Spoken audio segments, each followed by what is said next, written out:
I'm going to be talking much about computer ethics, for example.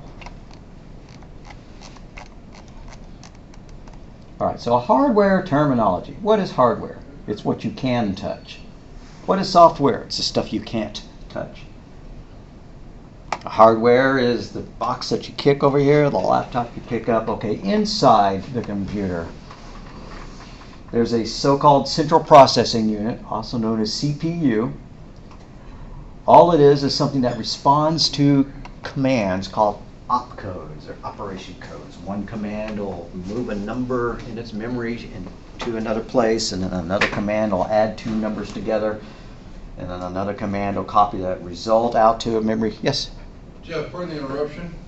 We have severe weather coming in. Should be here in the next 10 to 15 minutes. It's a small cell. Doesn't look like it's going to be very long-lived. Okay. But right now it's got 60-mile-an-hour winds and quarter-size hail in it, and it looks like it's going to track right over the top of us. So just so that you're aware, if you hear some noise and carrying on what's going on, that's what it is. All righty. Thank you. It's alarming. I'm from Wyoming. I am not used to this Oklahoma weather. Yeah, Oklahoma's pretty weird. So, I will spend another day lecturing, and poor Lindy's already heard the lecture, about something called a guy named Chip who's in a box. Chip, get it? Chip, CPU. And the way that those actually run the program. But we're going to leave that alone for now. We'll leave that topic alone for now.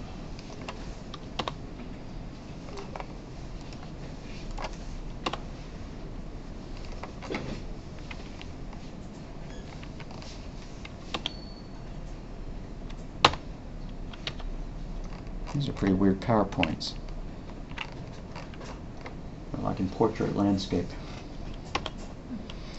Okay, so now we're getting into something that's kind of important, which is that what is computer memory?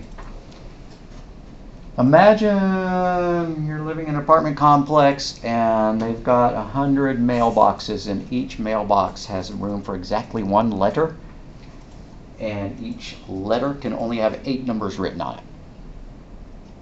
That could be computer memory, right? Got 100 mailboxes in a row, each one holding only a very limited amount of information.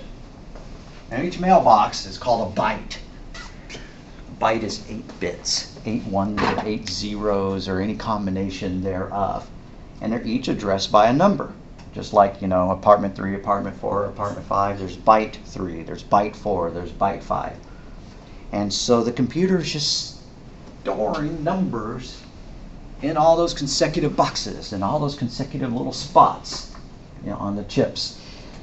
So we will learn what a byte is and what the zeros and the ones represent. But for now, we just need to know that if we have a 1 megabyte chip in our computer, it means it's got 1 million of these boxes in it, so that it can hold 8 million of those little bits, because 8 times 1 million is 8 million.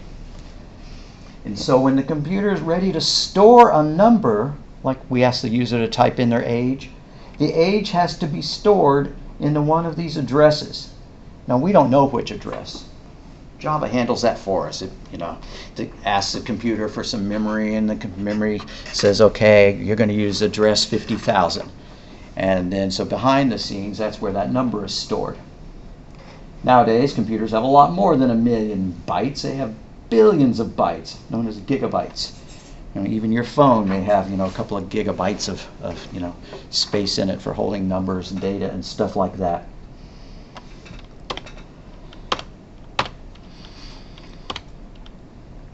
All right, so writing algorithms using pseudocode. If you've taken a programming course before, or if you took fundamentals of programming logic, you know what an algorithm is. An algorithm is just a series of steps written out in some kind of logical form. Not a programming language, but just in a logical form. A recipe is an algorithm. I need to bake a cake. Well, in order to bake the cake, I need to know the order to add the ingredients and how much of each ingredient to add to it. How long to cook it in the oven, at what temperature, and stuff like that. So it's a very logical series of steps. Better be, or else I'm not going to bake it correctly. So we could write an algorithm for performing some kind of solution that we wanted. Let's say we wanted to ask how many seconds something happened, and then we could calculate how many miles light would travel in those 10 seconds or something like that. Or we wanted to write some program to convert pounds to kilograms so that I could tell my friend in France, how much I weigh in kilograms. Well, let's do that. We're going to write an algorithm. You don't have to take these notes. Algorithm, what is an algorithm? It's a series of logical steps to solve a problem. For example, here is an algorithm for converting pounds to kilograms. What do we need to do? Well, logically, if I wanted to convert pounds to kilograms, I'd have to know how many pounds I was converting. If I don't know my weight, I can't convert it to kilograms to tell my friend in France. So we better do something like input the pounds. We might even want to tell them, computer, that it's going to display a message. But this is enough for now. Input the pounds. And then we're going to calculate kilogram using the formula kilograms equals to pounds divided by 2.2046. I think that's right, and if it's not, it's close enough. And then output or display the kilograms. That's our algorithm.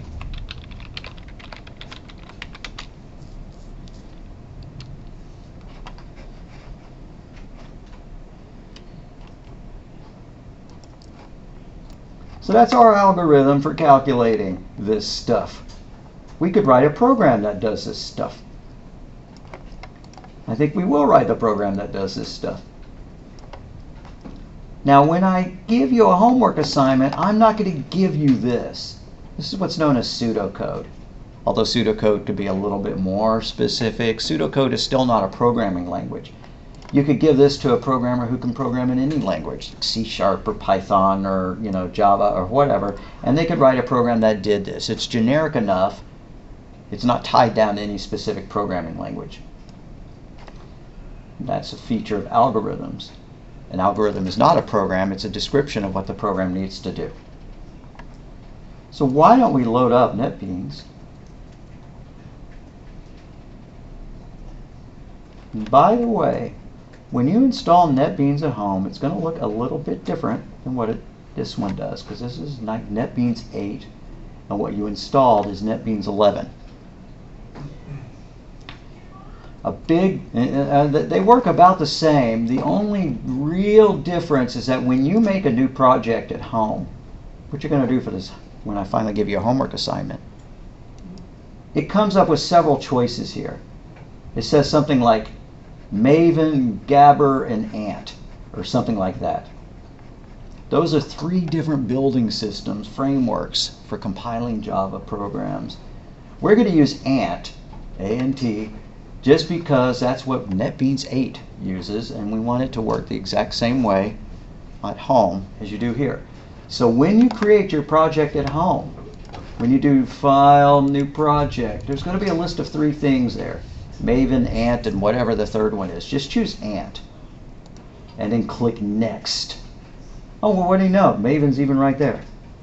Well, I'm not going to do that. You're going to pick Ant, A-N-T, when you're at home. Now, these machines are running version 8, so that's not an option. And it's going to say not installed. Press Next to install. Okay, well, that's what I would do anyways, right? I'm making a Java application. Just letting you know it's going to look a little bit different. You're going to want to choose the one that says A-N-T, Ant. If you chose one of the other ones, it'd probably work just fine, but it's not going to be exactly what we're doing here. And we need to give it a project name.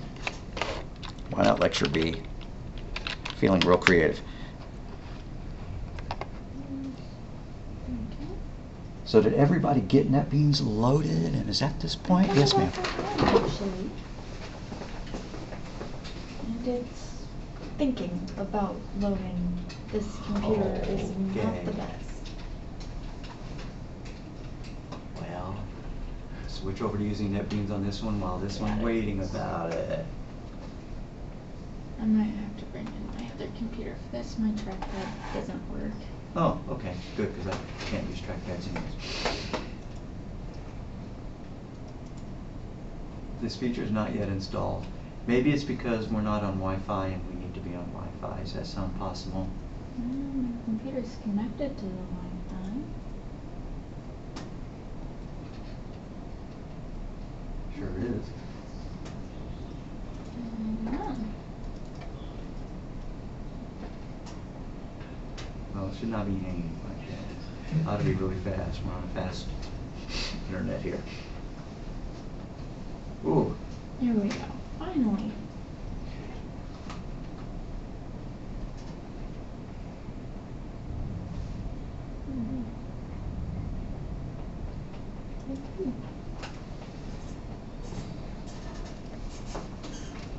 I was getting this on my machine, in my office, which is also incredibly slow. So, anyways, go ahead and do it here first. All right. So, something to note here is that it says create main class. If I deselected that, then when I finish the project, I wouldn't have a Java file. I could make a Java file. But if I go ahead and let it create its main class, then it goes ahead and fills in a lot of the boilerplate stuff. If I deleted everything up to and including that decimal point that you really can't see there, we would not have to remove the package statement that we are just about to remove. So I could do that. I could delete that. But I'm not gonna. I'm gonna leave it there and then take the satisfaction of, whoops, I should not have done that. It's not letting me cancel it. Or undo it, I mean. Okay, and so it comes up with our little Java class. Unlike Python, unlike C++, absolutely everything has to be in a class. A class is just a collection of data, and then the functions, which we will call methods, that act on that data. Now, not every class has data. This one sure doesn't. Doesn't have anything. But that's okay. That's what a class is. As a matter of fact, I may add that as a comment to my notes here. Or here. Now, and whoopsie. I'm going to copy and paste these notes over into my actual source code, so they're right there waiting for me. I'm just going to paste them up at the top. But I'm going to start them off with a /*, which means multi-line comment, and I'm going to paste them there. Ooh, that's kind of hard to read. Maybe I may rethink this decision. Okay, so /* and then all my text and then //. I'm going to remove the package statement just because if I gave this to you and you tried to compile it with your compiler, then you might get an error because it would not know about what directory a package was supposed to go into. So I'm going to delete that, but that's going to introduce an error, which I can fix easily. Incorrect package. It just means that this file is now in the wrong subdirectory. It's in the subdirectory that was named after the package, but we don't want it in a subdirectory anymore. So I'm going to click this thing and do move class to correct folder. Now it's actually okay to leave the package line in there. I'll still be able to grade it. I just have to remove that line myself. No biggie.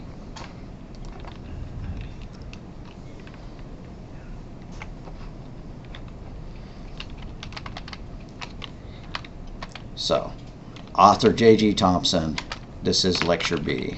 I'm just going to add that to it. Chapter 1, why not? Get all official and stuff. Okay, so I had an algorithm. Input the pounds, calculate the kilograms, and then display the kilograms.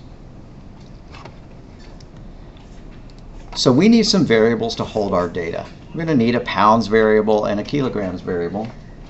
And we may as well make them floating points so that the user can say that it's 2 pounds or 2.2 pounds and then get the right number of kilograms out of it. If we made them integers, they could not have decimal points in them. So I'm going to make two variables. Double kg, semicolon, and then double lbs, not 1bs, lbs, semicolon.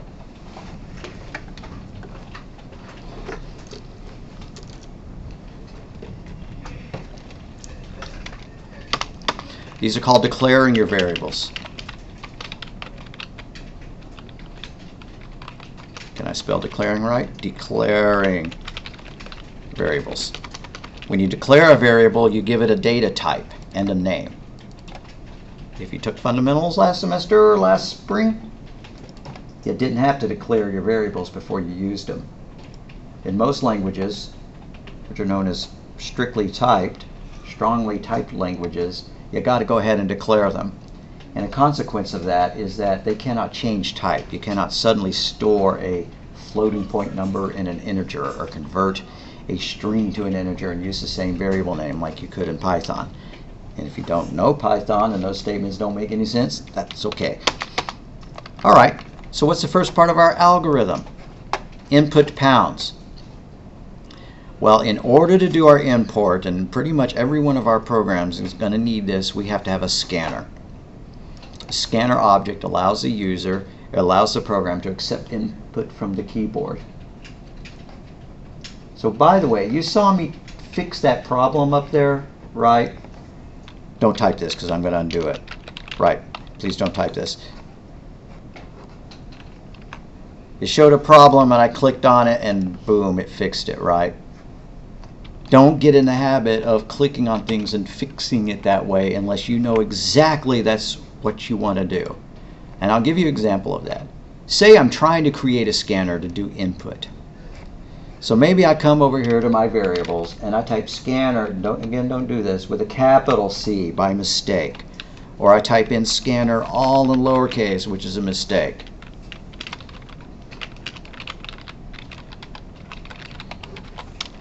Alrighty, that's an error because it doesn't know what a scanner lowercase s is. And so I click over here thinking that I can magically fix the problem. Create class. Alright, it just created something called a scanner, but it's not what we wanted to do. It fixed the problem, but it's like just putting a band-aid on a broken drywall. It's totally not what we wanted to do. It's made a serious error. The error is that we have now defined a data class that we're trying to use like it's the Java class that we want to use, and we can't because it's not. So I'm going to fix it. I'm going to go back to my lecture B, and now I do want you to type it in, but I want you to type it with a capital S. Scanner space SC equals new capital S scanner, and we did this Tuesday as well, parentheses, system with a capital S, SYSTEM, dot IN. It still doesn't know what a scanner is, but at least when I go and click the error now, it's going to offer me the correct choice. When I click on it, it's going to say add the import. That and the package thing, move to correct package, are the only times I want you to select one of the solutions that it offers. And don't, I won't make that a generic statement, but pretty much adding imports is fine. If you see add import as a fix for a line that has an error message, great, go for it. But don't do the create class options. Completely messes things up. And past semesters, not all the time, but sometimes people get real used to the idea that they can just click on this thing and magically make the problem go away. But it doesn't fix it. It just makes it go away, and then you have other problems. Alright, so I did click on it and I chose the import, and if I scroll up, I will see, as a matter of fact, that it did add java.util.scanner as my import, which means that I'm ready to let the user type in data. But they won't know what to type in unless I give them a print statement that tells them. So now I need a print. Capital S, system dot out dot print parentheses quote or print line parentheses. When I said print ln, that's a ln and not a 1n. Parentheses open quote, conversion from pounds to kilograms. end quote, in parentheses, semicolon. We're just telling the user what this program does. Otherwise, they don't know why we're asking for the pounds, right? What is this, a diet program? Why is it asking me for pounds? So we told them what it is, and now we're going to ask them for the input. We need to so-called prompt them for the input. System.out.print. I'm going to leave the ln off. And the editor kindly, helpfully filled in LBS, but that's not what I wanted to print, so I'm going to have to delete over that and replace it with what I really wanted to print. Quote, how many LBS, question mark. Space, space, greater than, just because I like to see a greater than sign to tell the user where to type. After the greater than, we want an end quote, in parentheses, semicolon.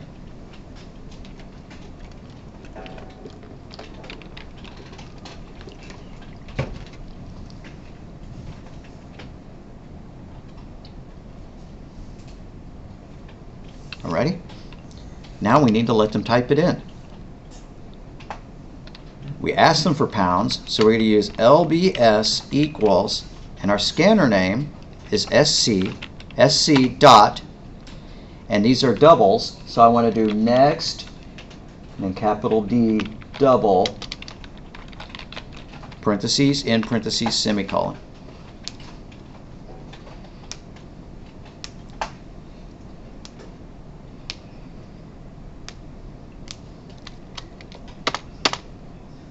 Now we can do the math.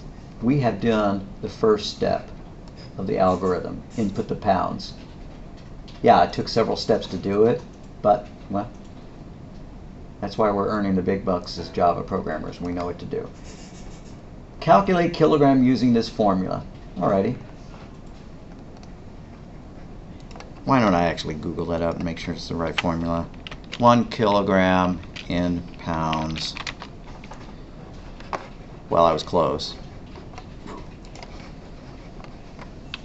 It's good enough.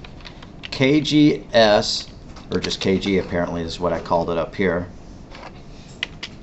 equals LBS divided by 2.20462, semicolon. I'm going to take a peek, see if I really got it right this time.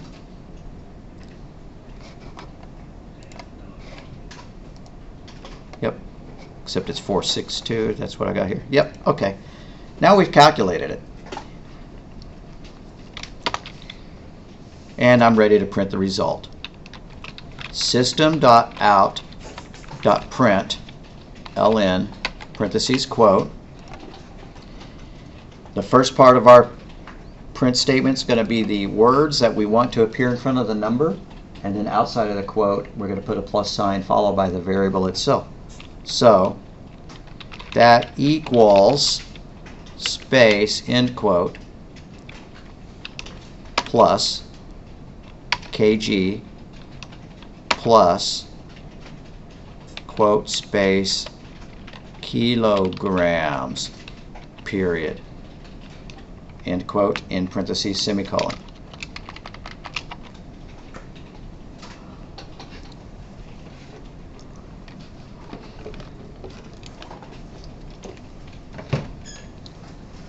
Let's run it. Hammer and broom. And there's more than one way to run it. If we go up here, there's a run option, but then there's also a debug option. We'll talk about doing the debugger at another point. For now, just running it's good enough.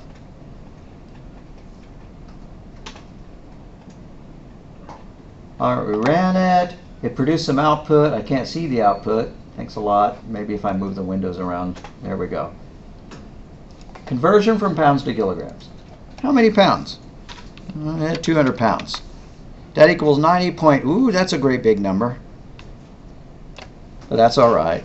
I'm not going to simplify that answer, right? I'm not going to make it round it down to 2 or 3 decimal points, although I think I may have shown that to you last time using a printf statement. Maybe I did, maybe I didn't. All right. Couple more things I want to do before I wander around and make sure it's working for y'all. Which is, I really like for my curly braces to line up. So I'm going to come up here to this opening curly brace, and you don't have to do it because this is a commonly accepted standard, but there's two standards. One is to put your curly braces on the same line as the method header, and the other is to put it underneath so that they kind of line up. You can see these very faint lines that are causing them to line up, right? That's one thing. Another is I like to put comments at the closing braces to indicate what they are. This is the end of main. How do I know that? Because this is the beginning of main, right? And then this is the end of the class. How do I know that? Because if I scrolled up and followed that gray line, we would see that it's class, lecture B. Now why do I do that? Because eventually you're going to hit the point where you're getting an error because you either have too many closing braces or not enough closing braces. Trust me on that. I may even get it up here. When you're trying to follow along and type with me and you put too many closing braces, or you don't put enough, you get an error. Well, here's an example. I'm just going to put an open curly brace here. It's erroneous. Don't put that there. It's underlining this, but what if I hadn't known it was underlined? And so I ran it, and then I checked my output. It says one error reached into file while parsing. If you ever see reached into file while parsing, it means you don't have enough closing curly braces. So the natural fix is to want to come over here and tack one on at the bottom. That's really not what you should do, is just blindly tack it onto the bottom and hope that it disappeared. You ought to go through the code and find the open curly brace that doesn't have a closing pair, right? And delete it or remove it or something like that. Okay, so anyways, I'm going to delete that because that was an error. I should not have put that there to begin with.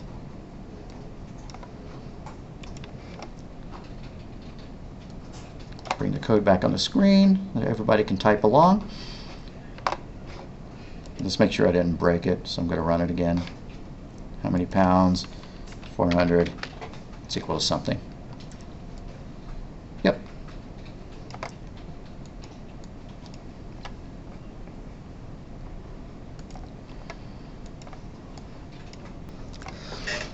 Alrighty, gang. Everybody who's here who's been trying to install NetBeans 11, and this is a new problem. I'm so happy. It's been failing when we tried to use ANT. So, what I want you to do, if it will not run with ANT, if it says something like read timeout error or something like that, is to do new project, and instead of choosing ANT, choose Maven. Click next. Give yourself a cool name. I'm just going to call this LectureB space Maven project. Nope, better take out the space. Alright. You don't have to do that Maven project thing. Just call it LectureB or, homework 2 or whatever. Now, the difference between this and that is that it did not automatically create the source file. Right, if I double click that, it's not going to show the source file. You have to start it off yourself. That's kind of a drag, but it's not too hard. So I'm going to do new folder. And only the folks who, actually have Maven up and running here have to do that, but if the rest of y'all who are sitting here want to do it, that's fine as well. So I'm going to make a new Java class, LectureB, finish. Alrighty, what is it missing? It's missing that main, kind of that boilerplate. It's kind of a drag to have to memorize it. Maybe we'll just post it as an announcement so that, or you can start copying and pasting it, make a note somewhere. Public space static space void space main, all lowercase, parentheses in parentheses. I'm going to go back in and fill some things in the parentheses in a minute, but I'm in a hurry to get my opening and closing curly brace out of the way. So open curly brace, close curly brace. But there better be something between here, so I'm going to go ahead and add that as well. String with a capital S, string space. Oh, this is bad that I've forgotten. Let me go and look. Cheat. Okay, string square braces.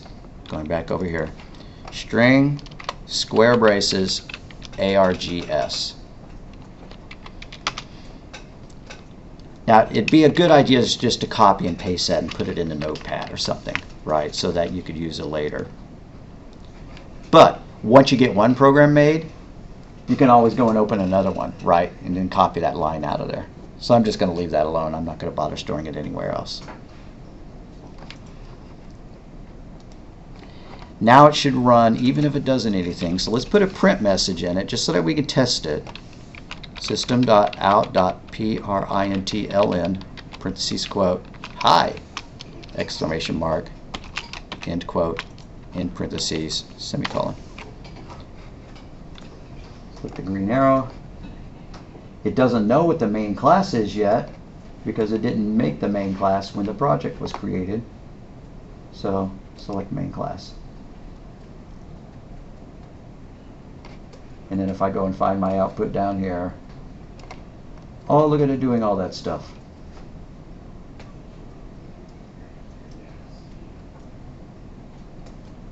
It'll eventually not do this every time you run it.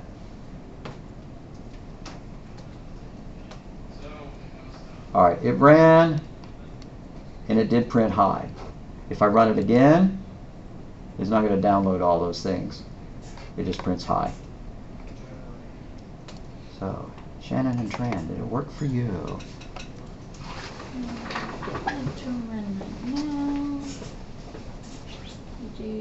Click that and save. Yeah. No main class found. We better go and look to make sure that your main class definition is exact, precise. Looks like one main looks good.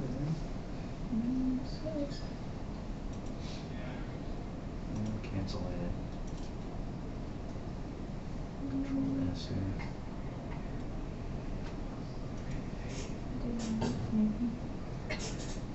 Do a hammer and broom first. Just did that. All right, and then try to run it. Yeah. Okay, that's a point worth mentioning for everybody. Remember that step where I ran it and it didn't know what the main class was? I'm going to simulate that real fast by going into properties and removing the main class. If I can.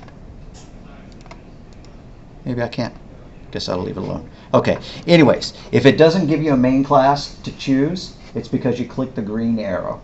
Click hammer and broom first, and then it'll figure out all the classes that it could choose from, and then when you run it, the option of the main class to pick will actually be there.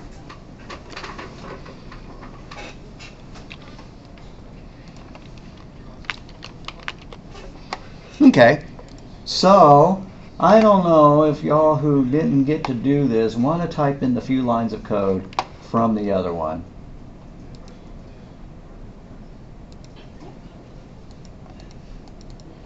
I'll just print it out for you, and if you feel like it, you can hang out afterwards and type it in. So from there to there.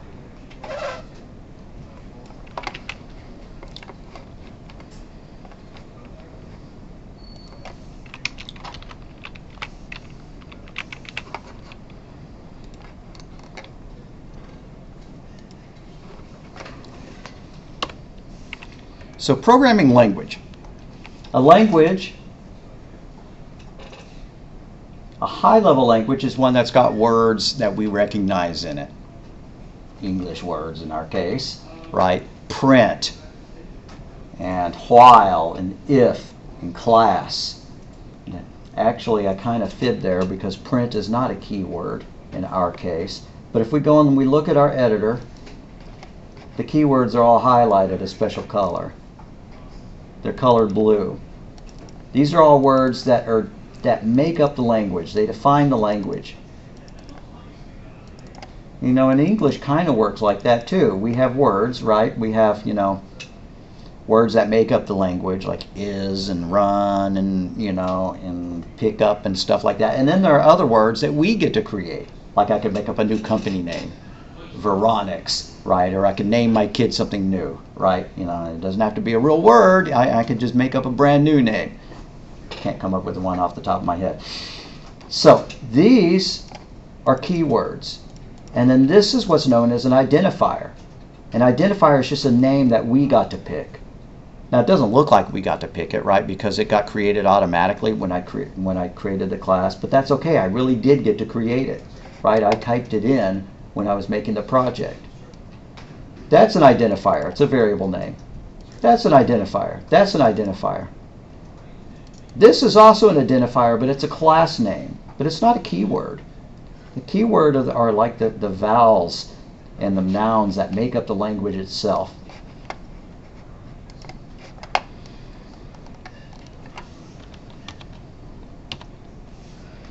So when we write programs, if we were going to write it in the C or C++ language, what happens is that we write our words with our ifs and whiles and prints and stuff like that, and then something called a compiler runs and turns it into an executable file, a .exe file. Like every time you run Word or Chrome or something, it's an executable file. Java runs a little bit differently. It doesn't make an executable file. It makes a middle file called bytecode. So when we type in our class names and our kilograms and ints and print statements and stuff like that, the Java compiler turns it into an intermediate form. Why does it do that? Well, we'll talk about it. And then when it's time to run it, the so-called Java virtual machine actually takes this bytecode and turns it into the executable code. So it never makes an exe file. It just kind of turns it into machine language on the fly. So maybe some of y'all are nerdy enough to have installed a game emulation software on your computer so that you can play old Nintendo games or Genesis games or PlayStations or games or whatever on your computer. Or maybe you know that you can buy Macintosh emulation software to run on your PC. No, that's not true. Apple would throw a fit. But the vice versa is true. You can get software that'll let you run Windows software on your Mac.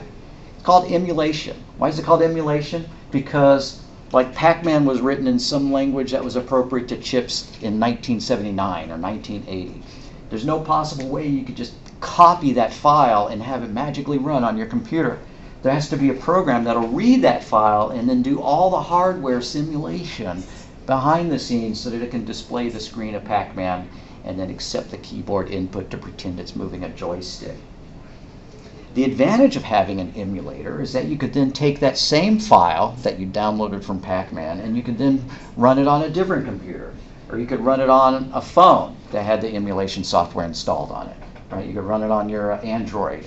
Or you could buy what's known as a Raspberry Pi, which is a computer that's about that big that can run game software on it.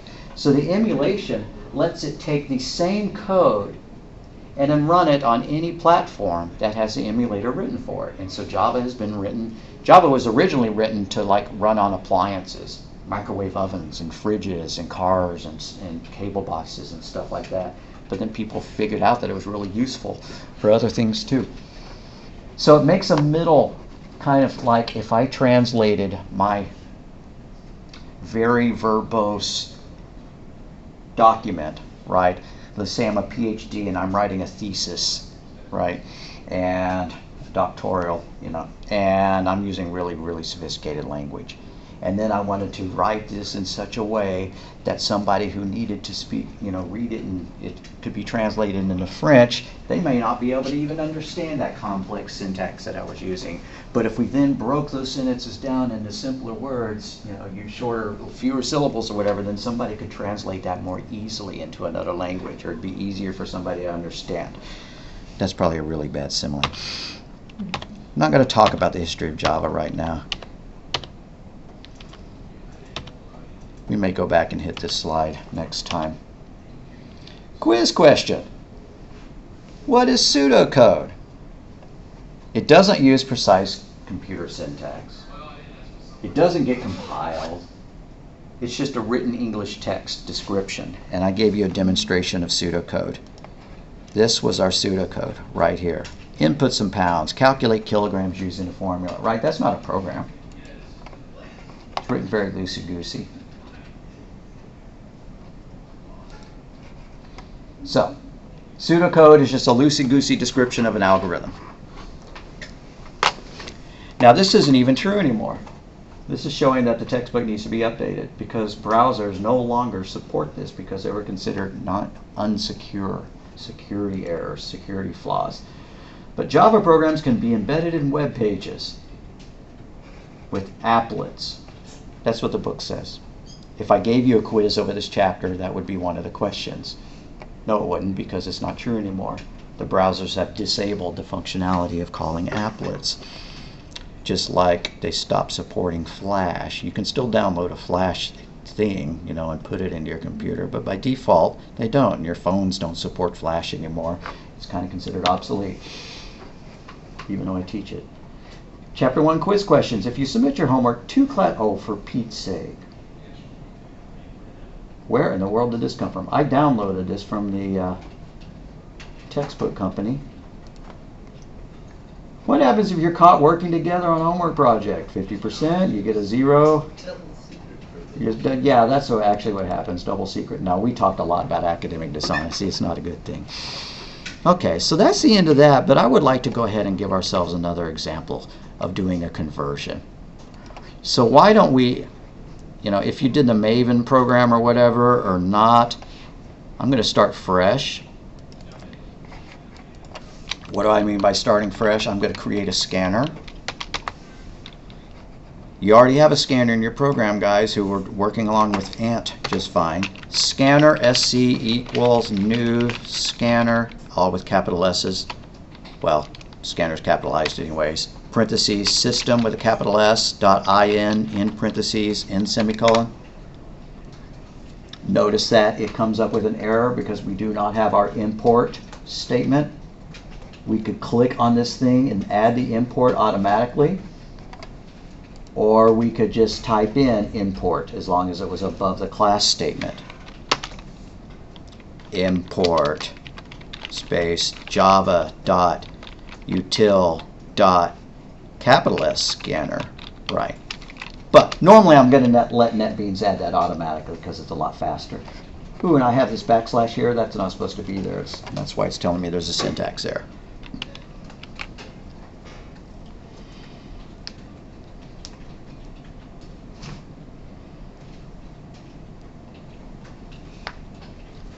Now that I have a scanner, I could ask for input. Well, what is this problem going to be? And we've already done, you know, pounds to kilograms. We're going to calculate how far light will travel in a certain number of seconds. So you probably heard the speed, not travel, the speed of light, right? Really fast. So light will travel like 11 million miles in a minute or something like that. We'll figure it out. We'll write a program that'll do that. And I'm going to look really smart by knowing the formula just because I looked it up last class. Preparation is the key to faking being smart. So we're going to need some variables. We may as well make them doubles again because double is a floating point data type, so that we can let them type in numbers with decimal points. So we need something called seconds, and we need something called miles. Man, I'm going to take one of the keyboards from the front computer that nobody ever uses, and this one, Pete's keys get stuck. Okay, so double seconds and double mile, or miles. By the way, you could type this, don't. Double seconds, comma, miles. You can declare 2 or more variables on the same line. I didn't this time, but I'm going to start doing that later. So let's tell them what the program does. System.out.println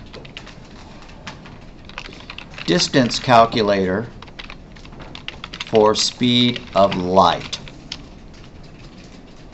End quote, in parentheses, semicolon. We're just telling them what the program does, just like we did last time. And if you're adding this stuff, we don't really need this high anymore. To the other program we wrote, it would just go underneath the last print statement we had.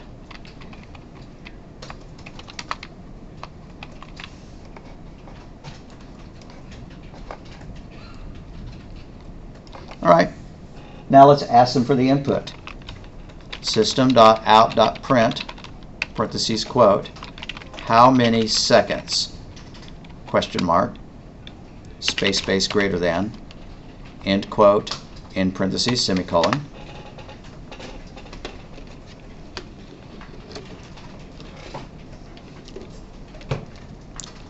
Next thing we're going to do, we're going to get the input using the scanner that we've created here. Since we called our scanner SC, we're going to say seconds equals sc.next double. If it wasn't a double, if it was an integer, we'd make it sc.nextInt.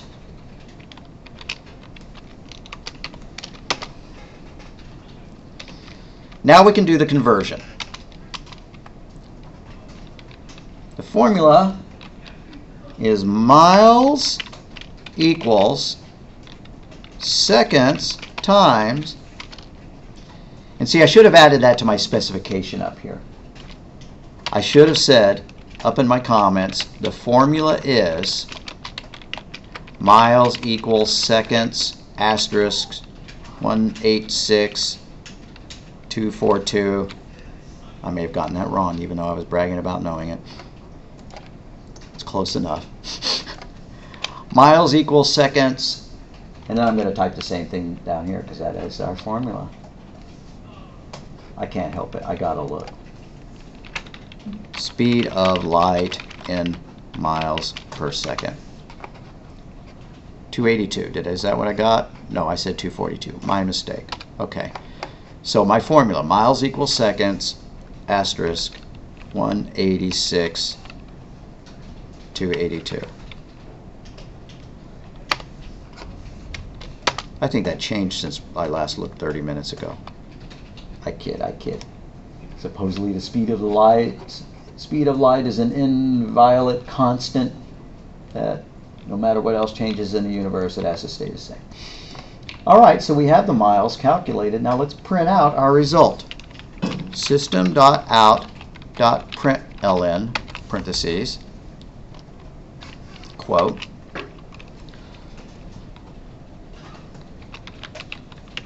light will travel, or let's make it a little bit easier. In that time, comma, light will travel, end quote. Now you can type all of this on one line, but on my screen, my font's large, so I'm going to hit enter after that quote and do a plus sign. Not two pluses, thanks keyboard. Miles plus quote, and then the word miles, period, end quote, in parentheses, semicolon. You see why I did that? Just because it was going off the edge of my screen. Again, for your Python folks, you're using plus rather than commas to separate the parts of a println. If we were using printf, we'd go ahead and use commas because we would be sending separate arguments to fill in the parameters, the placeholders in the printf statement. Let me leave that alone for now. Okay, I think that our program might be done. Run it. Hammer and broom it.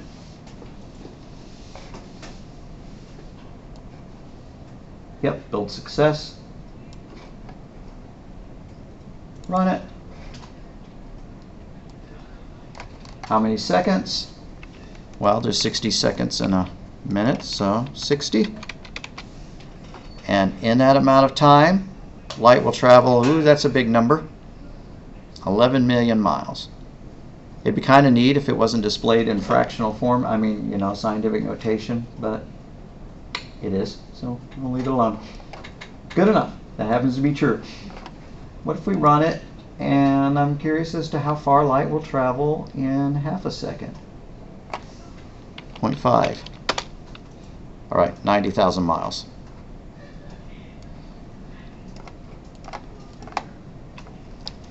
Alrighty, so we've written 2 conversion problems, or we have written 2 conversion programs. And we did not actually take the time of writing pseudocode for this one. If you get stuck on a programming problem and you need me to provide the algorithm for solving it, kind of like I did on that other one, just ask me, right? Text me or whatever, and I can come up with the algorithm for you. Now, if it's a long, complex program, I'm hoping that, a couple of weeks into it, you won't need that anymore. But if you're ever stuck on the logic, ask me for help with the logic, and I can give you the steps that the program needs to follow in order to solve the problem. Steps are important because sometimes, if I say the formula is, people will put the formula at the very top of the program expecting that to magically make it work. And I'm not trying to make fun of that idea. People see the formula in the problem specification, so they go ahead and they put it in code at the top of the program. And then they wonder why it's not calculating. Well, it's not calculating it because it's not in the right place. It's like the top line of your recipe said, eat the cake. Well, you can't eat the cake until you've made the cake, so it should not be the first line in the recipe. Anybody getting syntax errors, or is this all good for y'all? Well, my program's working fine. Sure. But when do you use println versus just print? Good question. Good question. When do I use println versus print? You could probably get away with using println almost all the time. But when I run it, watch the difference. Println was used for this distance line, and print was used for this how many line. This printed it out, and then it went to the next line. Println goes to the next line. Okay.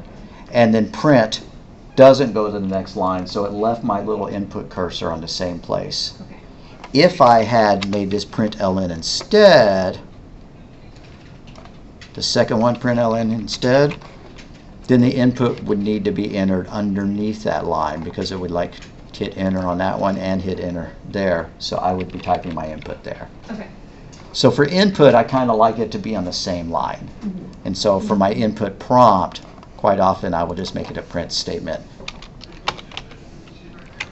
That cool? Yeah. All right. Okay, I think we're just about done for today, except we need to make up some homework to inflict on you. To gracefully assign on you.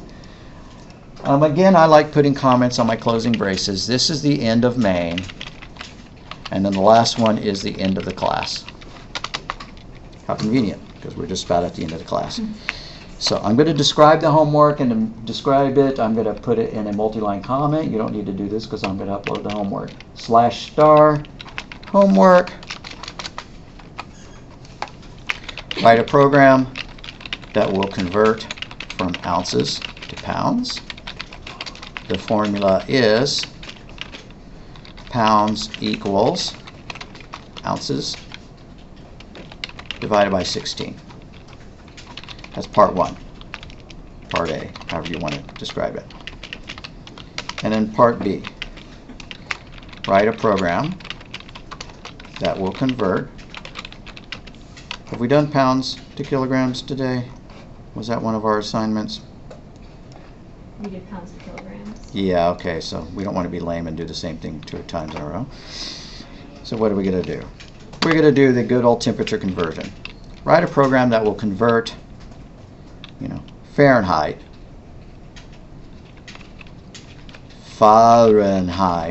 parentheses F, to Celsius. When did they start calling it Celsius rather than centigrade? I remember hearing the term centigrade when I was a kid. Okay, so the formula is C equals parentheses F minus 32 in parentheses divided by 1.8. And there's lots of ways of expressing that. So if you've learned another formula or you Google it up instead, feel free to do it whatever way makes sense to you.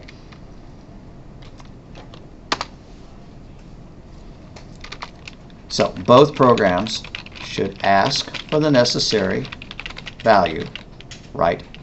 Ounces, for example, and then print the results.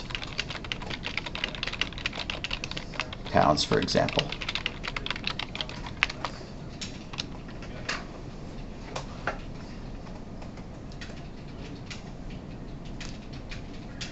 And if you're saying to yourself, well, that's sure a lot more than what we covered in chapter 1, yeah, sure. So if you get stuck, ask me for help. I'm totally mean it. Didn't almost everybody in here text me a message? You got my phone number now. So if you need help, please. And since it's going to be due Wednesday of next week, since I always give a week, we will get a chance to talk about it on Tuesday. So if you've tried it over the weekend and you get stuck, bring your questions in. And if you need an extra day to work on it, you know, that's okay. I do give a day's grace period. All right, let's make a Dropbox and be done.